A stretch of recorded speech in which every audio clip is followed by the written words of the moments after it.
So Fayol identified 5 major functions of management.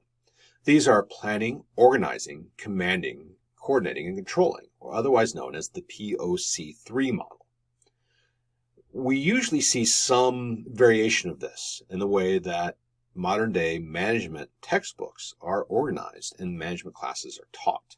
So with the planning function, this has to do with forecasting, setting objectives, and developing the means for the manager to obtain those objectives. And then the organizing function is all about trying to structure the activities and organizing individuals within the firm.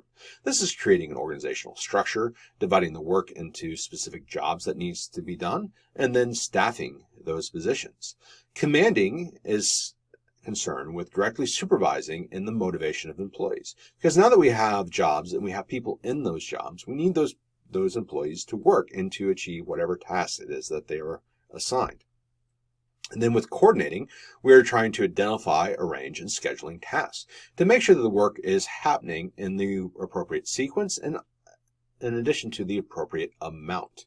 And then finally, controlling, which has to do with, you see here, constant supervision of employees, but really to make sure that the objectives of the organization are being met. And if they're not being met, what are the actions that could be taken to try to correct the path to get the organization back on track? Now, how this is all done is through Henry Fayol's 14 principles of management. The first principle is going to be division of labor. We need to divide up the work in some way that makes sense. Second, the principle of authority. Managers need to have authority and need to be able to assign work to their employees. Also, discipline. They need to maintain discipline and make sure that the workers are doing the things that they're supposed to be doing and not engaged in things that they shouldn't be doing.